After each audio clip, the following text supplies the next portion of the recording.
மத்தேயு 11ஆம் அதிகாரம் 11ஆம் வசனம். நல்லா கவனிங்க. இது யோவான் ஸ்நானகரை குறிச்சு சொல்ற வசனம். மத்தேயு 11:11.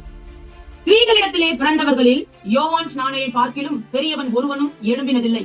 ஆகிலும் பரலோக ராஜ்யத்தில் சிறியவனாய் இருக்கிறவன் அவனிலும் பெரியவனாய் இருக்கிறான் என்று உங்களுக்கு மெய்யாகவே சொல்லுகிறேன். என்ன இந்த அர்த்தம் புரிஞ்சுக்கலாம். யோவான் ஸ்நானகரை எடுத்து சொல்றாரு, இந்த பூமியில ஸ்திரீயிடத்தில் பிறந்தவர் யார் இருந்தாலும் எல்லாரை காட்டிலும் யோவான் தான் பெரியவர். ஏன்? அப்ப ஆபிரகாமிலும் பெரியவரா யோவான்? இதான் சொல்றாரு இயேசு கிறிஸ்து.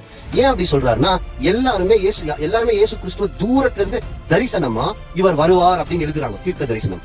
யோவான் ஸ்நானகர் மட்டும் தான் இயேசு கிறிஸ்து வந்து அவரை பார்த்து ஞானஸ்நானம் கொடுத்து உலகத்துக்கு அறிமுகப்படுத்தி வைக்கிறார். இந்த மாதிரி ஒரு தீர்க்கதரிசி இதுக்கு முன்னாடி எழுந்தே இல்ல. இயேசு கிறிஸ்துவ அறிமுகப்படுத்துற தீர்க்கதரிசி அது யோவான் செய்றார். அதனால இந்த பூமியில இருக்கிற எல்லாரை காட்டிலும், ஸ்திரீயிடத்தில் பிறந்தவரை எல்லாரை காட்டிலும் யார் தான் பெரியவரா?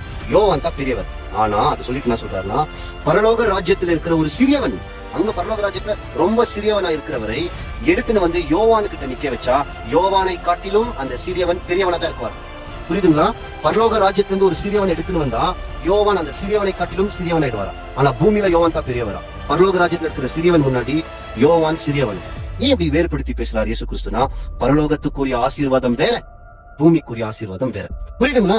யோவான் கிறிஸ்து மரிக்கிறதுக்கு முன்னாடியே செத்து போயிடுறாரு. ஒருவேளை யோவான் கிறிஸ்துவோட மரணம் வரைக்கும் உயிரோட இருந்து அதுக்கு பின்னாடி இருந்திருந்தாருன்னா இந்த வசனத்தை அவர் சொல்லியிருக்க மாட்டார். ஆனா யோவான் கிறிஸ்து சாகத்துக்கு முன்னாடியே செத்துறாரு. அதுதான் நம்ம ஆபிரகாம்ல இருந்து வந்த 2 கூட்டம்னு பார்த்தோம். இன்னும் ஒரு கேள்வி இருக்கு. ஏனோக்கு ரொம்ப சுலபம். ஆதியாகமம் 5ஆம் அதிகாரம் 24ஆம் வசனத்தை படிங்களே. ஏனோக்கு பரலோகத்துக்கு போனாரா இல்லையான்னு வசனத்திலே இருக்கு. ஆதியாகமம் 5ஆம் அதிகாரம் 24ஆம் வசனம். ஏனோக்கு தேவனோடு சஞ்சரித்துக் கொண்டிருக்கையில் காணப்படாமற் போனான்.